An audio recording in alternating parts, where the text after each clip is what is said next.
ব্যক্তিকে টার্গেট করে আসলে আমরা এখানে কোনো ব্যাংক অ্যাকাউন্ট ফ্রিজ করছি না, আমরা কোনো কার্যক্রম গ্রহণ করছি। প্রাক্তন প্রধানমন্ত্রী সহ যে আরো যে 10টি মোট 11টি যে আমাদের অগ্রাধিকার ভিত্তিক যে মামলাগুলি ছিল সেগুলো পরিসংখ্যান ওই পরিবারের কথা স্পেসিফিক, ওই পরিবারের মোট কত স্পেসিফিক যাও না, এজ এ হোল 11টা আমাদের অগ্রাধিকার ভিত্তিক তো আমাদের 11টা মামলা, সেই 11টার কেসের ব্যাপারে বলতে পারি এজ এ হোল ৭৬,০০০ কোটি টাকা এবং তার ৫৭,০০০ এবং ১৯,০০০ কোটি দেশ এবং বিদেশে। আমাদের কাছে ব্যক্তির পরিচয় এটা মুখ্য বিষয়, আমরা দেখি যে তার কার্যক্রমটা কি।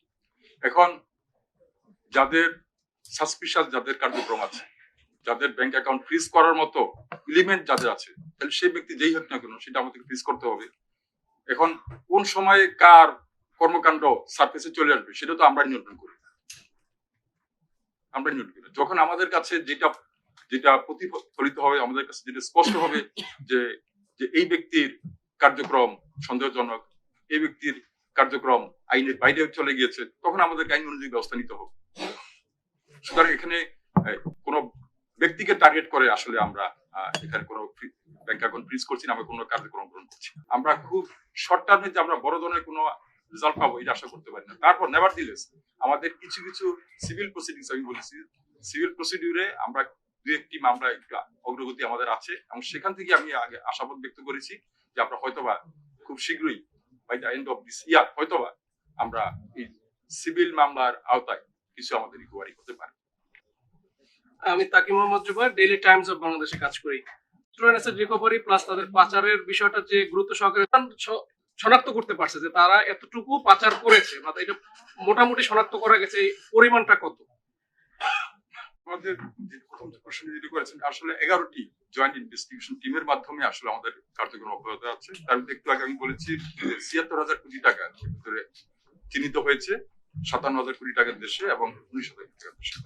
এটা হলো আপনি যেটা বলেছেন সেখানে প্রাক্তন প্রধানমন্ত্রী সহ যে আরো যে 10টি মোট 11টি যে আমাদের অগ্রাধিকার ভিত্তিক যে মামলাগুলি ছিল সেগুলো পরিসংখ্যান। ওই পরিবারের কথা স্পেসিফিক, ওই পরিবারের মোট কত স্পেসিফিক যাও না, এজ এ হোল 11টা আমাদের অগ্রাধিকার ভিত্তিক তো আমাদের 11টা মামলা, সেই 11টার কেসের ব্যাপারে বলতে পারি এজ এ হোল ৭৬,০০০ কোটি টাকা এবং তার ৫৭,০০০ এবং ১৯,০০০ কোটি দেশ এবং বিদেশে। আর পরের কোশ্চেনটা আপনি যে বলছেন সেটা হলো মিউচুয়াল ইভ্যালুয়েশনের কথা মনে আপনি বলেছেন। আমাদের বাংলাদেশের এন্টি মানি লন্ডারিং এবং combating terrorist financing political financing এর জন্য যে ফ্রেমওয়ার্কটা আছে, এটা আমাদের ইন্টারন্যাশনাল একটা পিয়ার রিভিউ একটা ইভ্যালুয়েশন হয়, এটাকে আমরা মিউচুয়াল ইভ্যালুয়েশন বলি। এ যাবৎ বাংলাদেশে 3টি মিউচুয়াল ইভ্যালুয়েশন হয়েছে এবং চতুর্থ মিউচুয়াল ইভ্যালুয়েশন আমাদের প্রত্যাশন্য, এটা 2008 সঠিকভাবে বলেছে 27-28 থেকে শুরু হবে।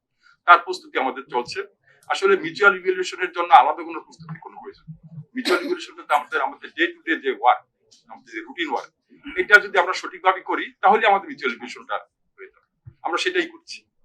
আমাদের যে আইন অনুযায়ী আমাদের যে ম্যান্ডেট দেওয়া যে কাজটা আমাদের করতে হবে, সেই কাজটা আমরা অত্যন্ত দক্ষতার সাথে সেটা আমরা করছি। এখন আমরা আশা করি এর মধ্যে দিয়ে আমাদের মিউচুয়াল ইভ্যালুয়েশনে আমাদের রেটিংটা ভালো হবে।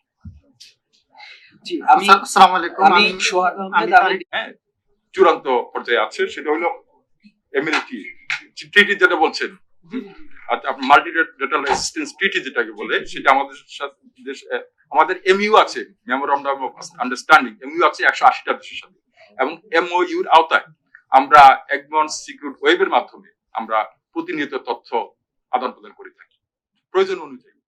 আমি তারিক আবেদিন, আমি ঢাকা মিলে আছি। আমার একটা জানার বিষয় সেটা হচ্ছে যে আমার অ্যানসার শেষ হয় না, একটা মিনিট। ট্রিটি তাহলে কয়টা দেশের সাথে হয়েছে? এমনি তো আমরা একটা দেশে আছে। আচ্ছা, আজকে যেহেতু আপনারা অনেক সাংবাদিক আছেন, প্রশ্নের জবাবটা আমি দিতে পারবো না। এ যাবৎকালে কোনো টাকা আসছে কিনা? এ যাবৎকালে সেটা আমি বলছি যে আমরা আমাদের প্রক্রিয়া চলমান আছে, আমরা শীঘ্রই আশা করছি, আমি তো আশাবাদ ব্যক্ত করেছি প্রথমেই যে আমরা by the end of this year আমরা দেশবাসীকে একটা সুসংবাদ দিতে পারবো আশা করি। এই টাকার পাচার হওয়া যে টাকা, এর মধ্যে সাংবাদিক, আমি সোহাগ আহমেদ, আমি Bangladesh financial separate totally separate. আমি সাংবাদিক আবু তালেব, বিডি নিউজে কাজ করি। আমি সুইজারল্যান্ডের সাথে সুইজারল্যান্ড আমরা যে আমাদের যে 180টি দেশের এফআইউর সাথে আমাদের একটি মেমোরান্ডাম অফ আন্ডারস্ট্যান্ডিং আছে এবং আমরা 180 দেশ একটি এগমন্ট গ্রুপের আমরা সদস্য, সুইজারল্যান্ড এগমন্ট গ্রুপের সদস্য, এবং সুইজারল্যান্ডের সাথে আমাদের তথ্যের আদান প্রদান হচ্ছে। স্যার একটা সেটা হচ্ছে আমাদের ইএসডব্লিউ, আমাদের অ্যাডভান্স সিকিউরিটি ওয়েবের মাধ্যমে সুইজারল্যান্ডের সাথে আমাদের প্রয়োজন অনুযায়ী আমাদের তথ্য আদান প্রদান হচ্ছে। এগমন্ট গ্রুপের সঙ্গে যে চুক্তিটা আছে সেটা অনেক দেশের সঙ্গেই আছে, কিন্তু এর বাইরেও দ্বিপাক্ষিক চুক্তি করেছে কিছু দেশ।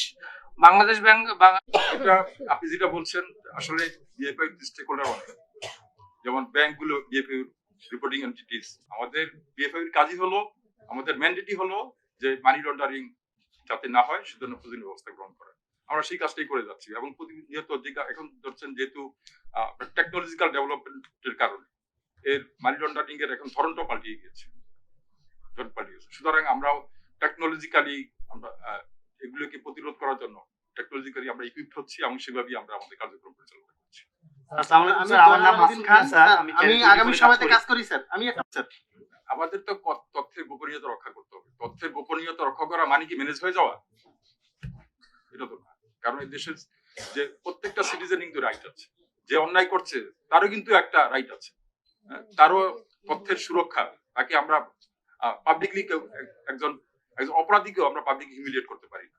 সে অন্যায় করেছে, তার অপরাধ, সেটা আইন অনুযায়ী তার বিচার হবে, কিন্তু তাকে তো তার তথ্যের যে অধিকার সেটাকে আমরা কনফিডেন্সিয়ালিটি আমরা মেনটেন না করে তাকে আমরা পাবলিকলি তারা হিউমিলিয়েট করতে পারি। সুতরাং অপরাধ করলে আইন অনুযায়ী তার বিচার হবে, কিন্তু অন দা আদার হ্যান্ড তার যে নাগরিক হিসাবে তার যে রাইট আছে সেটা আমাদেরকে এনশিওর করতে হবে। আসসালামু আলাইকুম স্যার, আমার নাম মাসুম মিয়া, আমি চ্যানেল 24 কাজ। পাচার হয়েছে ৭৬,০০০ কোটি টাকার সম্পদ, যাদের যে 11টি যে আমাদের অগ্রাধিকার ভিত্তিক যে মামলা আছে ওই ব্যক্তিদের সংশ্লিষ্ট তাদের ৭৬,০০০ কোটি টাকার সম্পদ আমরা আদালতের আদেশের মাধ্যমে অবরুদ্ধ করেছি।